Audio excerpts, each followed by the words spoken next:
Hello everyone, and this is BioPhoenix here, and today we're going to be doing a Halloween special of 2019. So the one that I picked is another PS1 game that only stayed in Japan, and that happened to be Iru. So what does Iru mean? Well, apparently in Japanese it means something is there. And I suppose that does sound like a pretty creepy title. So the game was developed and published by Takara, and was released in 1998. And just like the last review that I did for this month of October, I had a lot of help with this one. So the same one that did the live translation video of Reikoku also did it for this game, Snowy Coffee. So those videos were mostly used to help me translate the full story. And as a backup, I end up using a walkthrough on GameFAQs. So thankfully, I didn't need to go through a bunch of Japanese websites just to find a guide. So for now, let's get moving on and start talking about the game's story. So the main character you play as is named Inaba, and he happens to be a transfer student who is very new to this school. So him and his friend Yuma are staying after school to help out to set up for the festival. But there is many other characters that are also staying after school doing the same thing. So some of the other characters that I'll briefly mention are Hikawa, and he's one of those guys who has to put a tough guy act all the time. And then you have Angry Video Game Nerd. I'm just kidding, it's just Tetsuo. So apparently his brother got lost 3 years ago, and he's not giving up on it anytime soon. And then you got some of the staff characters, so you got a principal, you got a creepy teacher, and then you got a hot teacher. And there's a lot of other random students within the game. But that pretty much covers all the main important ones. So while things are seeming quite normal so far, except for the fact that all the shutters going downstairs are closed, or they have objects in the way that you just can't pass through. So at the beginning, there is a little bit of your typical high school drama shit, but until one moment, one of the characters notices that the moon is slowly disappearing. And once that happens and the lights go out, then that means that you're just swimming in the sewage plant without a paddle. So to sum up what happens here is that some of the students that you were talking to before will slowly get killed off one by one. And usually what ends up happening is that a character will go crazy and start killing everything, or a monster will come out and start eating everything. So your main character is just trying to survive all of this, but also trying to figure out the mystery of why this is all happening and trying to escape and all that good stuff. So yeah, it's another one of those survival horror games that takes place entirely within a high school.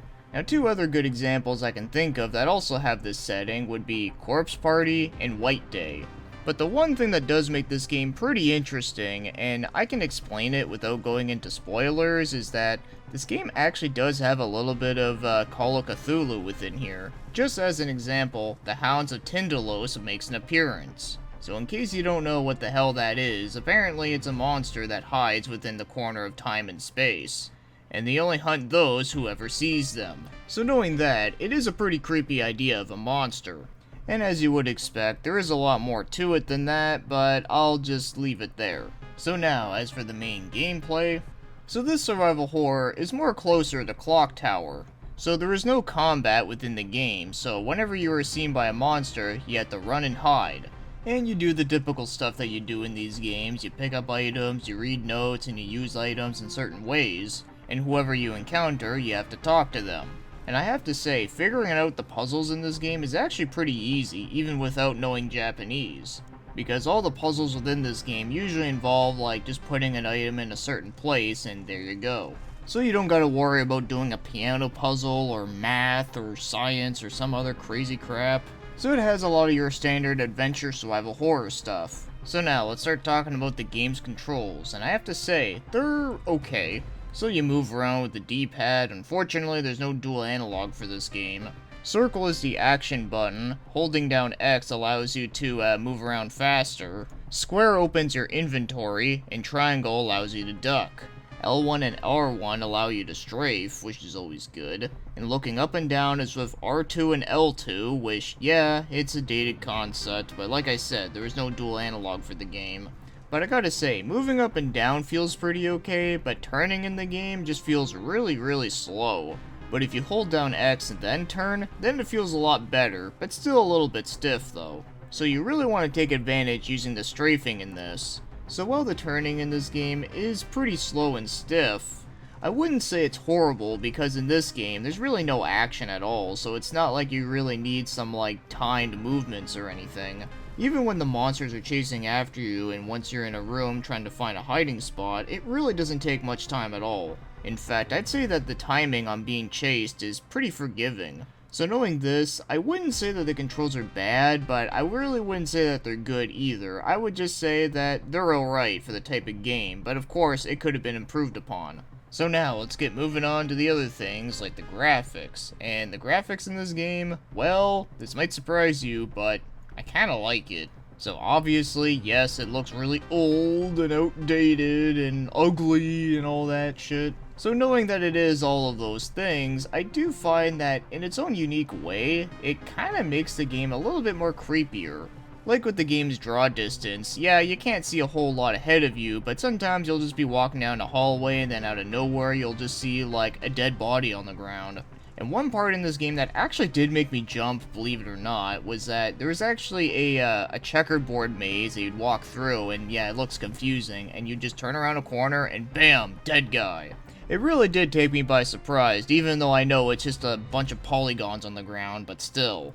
Also, some of the animations in this game is kind of creepy looking as well, especially the part where like the one chick is going crazy trying to kill you. In fact, her walk cycle does kind of remind me of some of the enemies that walk within Tecmo's Deception.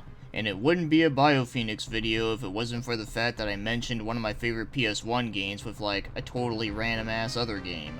And even though the monsters within this game don't look like they're in like 4K and like 1000 frames per second, I still think that they do look pretty cool. But the character designs though, well, yeah, it's just your typical anime high school shit, so yeah, not much I can say there. But overall, I do like the graphics within this game for what it is. I do think that it's a very intriguingly weird looking game, and that's what I like about it.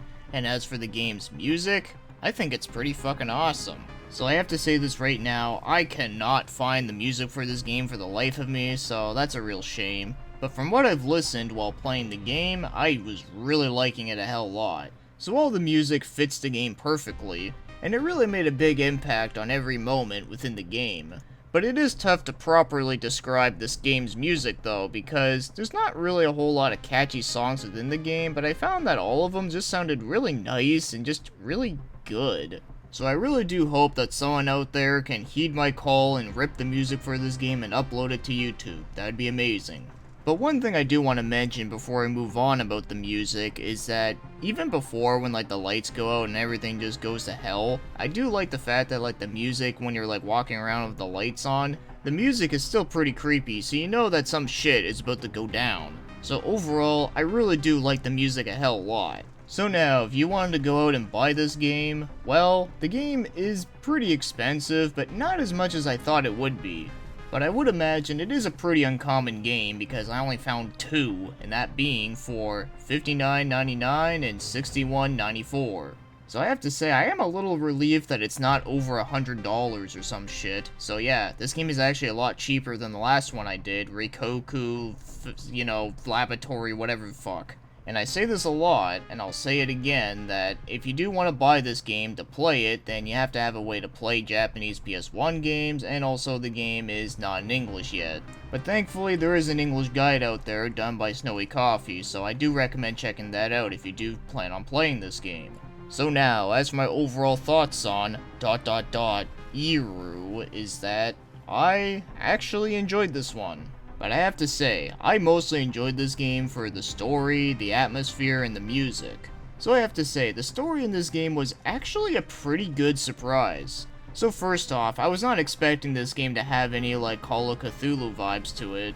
But also later on in the game, it did get some pretty interesting surprises that I thought were generally pretty good and well written. And I found that the game's setting and atmosphere was really well done, and like I said about the music, I really love it a whole lot. But knowing this though, I definitely wouldn't consider it on the same level as, your Resident Evils, your Silent Hills, or even Clock Tower. Because as much as I did enjoy a lot of the stuff within this game, unfortunately, I do have some complaints. So I have to say, the chasing in this game is really not scary or tense at all. Despite how much it tries to be tense, it's really not, because it's really piss easy. Because the enemies give you a lot of time that's like move around before they enter the room and you can hide. And once you're hidden somewhere, they are like so stupid that like they pretty much won't even bother you. I can only imagine someone dying at one of these chase scenes is by, like, them not paying attention at all. And the puzzles in this game are, like, the most easiest shit ever. Now, because this game is only released in Japan and I can't read Japanese, I gotta say, I am kinda relieved that they are easier. But let's just say, if this game just ever so happened to come out to North America and Europe in English, then yeah, like, the puzzles within this game would not be very memorable. But other than those two things though, I do think this was a pretty solid game. Not like an instant classic, but a pretty enjoyable solid game. So if you really do like horror games and you also do enjoy a good story, then I would recommend playing through it. But I am well aware that it is pretty hard to recommend a game that is only in Japanese that is mostly story focused though. But if you do have the dedication to do so, then I think it's at least worth playing through. I'd recommend it more so than the last one that I did. So that takes care of the Halloween special of 2019. So with that said, thanks for watching, commenting, and have yourselves a great day.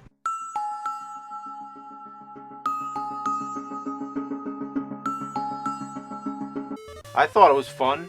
Apparently people thought so too back then. That's why they made survival horror. And then there was another one.